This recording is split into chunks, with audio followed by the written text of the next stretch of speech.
Saint Leo has been declared a doctor of the Church, a designation given to only 37 saints for their efforts to teach the faith and the great example of their wisdom. To honor his prolific leadership, Leo is known as Leo the Great, a designation given to only 3 other popes: Gregory I, Nicholas I, and John Paul II. Leo was born in Tuscany at a time when the empire was experiencing decline due to ongoing threats of barbarian invasions. Leo considered himself a Roman since he spent his early years in the city. He received a good education and was selected to serve the church in Rome as a deacon. Deacons in Rome served the church in important ways as organizers of charitable works and liturgical services. He was raised to positions of responsibility under 2 popes. Deacon Leo quickly became highly respected in Rome as a man of unmatched theological learning and pastoral wisdom and courage. In 439, a dispute broke out in the northern part of the Roman Empire between a Roman prefect named Albinus and a prominent Roman general named Aetius. Leo was sent to reconcile the 2 generals.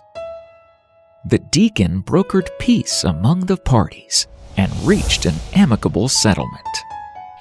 While he was away, the reigning pope died, and messengers had to fetch Leo to tell him he had been elected to replace him. When he returned to Rome, Leo was ordained a bishop in 440. Leo quickly became known for his edifying homilies, and his systematic and instructive preaching became a model for pastors in Rome and beyond.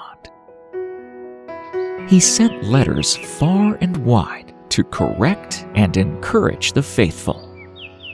At that time, papal authority was not as clear as it is today. Not all supported the idea that the Pope was the universal pastor and teacher of the faith. One way Pope Leo taught about papal primacy was by exercising it, and he started by exercising discipline. My channel got demonetized a few days ago. I love creating content for you all, and I'm really passionate about what I do.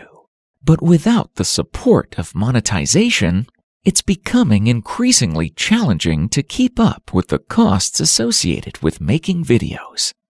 We already have a PayPal donation link and a Patreon page where those of you who are willing and able can support the channel directly. Every donation, no matter how small, will go a long way in helping me cover expenses like equipment, software, and the time I invest in creating videos. Thank you so much, and God bless you. The following year, Attila the Hun was making his way with his army into Italy, pillaging their way as they traveled across the country. After burning Aquileia, sacking Milan, and razing Pavia, Attila and his forces turned towards Rome. The people panicked, and the general of the army was too terrified to encounter Attila that they could not act. So the emperor and senate turned to the strongest and wisest person they knew, Pope Leo, and ordered him to negotiate with Attila. Pope Leo went out to meet with them to broker peace. When he met up with Attila the Hun, legend has it that Saints Peter and Paul appeared behind the Pope with swords and in a threatening position. The sight was so overwhelming to Attila that he and his army withdrew in fear for their lives. 3 years later, another tribe marched on Rome, the Vandals, led by Genseric. Again, Leo went out to meet the enemy, but this time, Leo was only able to stop the tribe from burning the city. For 2 weeks, the Vandals pillaged and looted Rome, while the people sought shelter in the churches. Leo helped rebuild the city after the invaders departed, and then he sent missionaries to Africa to minister to those who had been captured and taken there by the Vandals. Pope Leo focused heavily on the pastoral care of his people. He inspired and helped to foster charitable work in areas of Rome affected heavily by famine, refugees, and poverty. It is said that he was never discouraged. Even in the most troubling circumstances, he trusted God above all, which gave him a steady heart and strong judgment.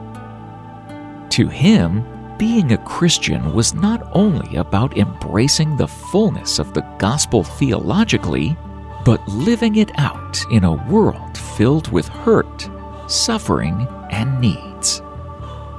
Leo I was renowned for his profoundly spiritual sermons. With his words, Leo could reach the everyday needs and interests of his people. It was his reputation as an instrument of the call to holiness, well-versed in Scripture and ecclesiastical awareness, that helped him become one of the greatest popes in the history of the Church.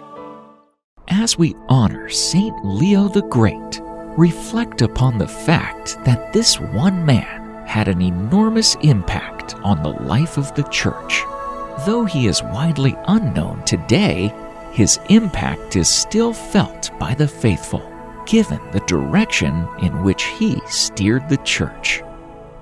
Saint Leo the Great, you exercised your papal ministry with humility and strength, wisdom and pastoral diplomacy, guiding the Church through a difficult period. Please pray for me that I will learn from your example and always remain firm in my faith, doing all I can to lead others to God. Saint Leo the Great, pray for me.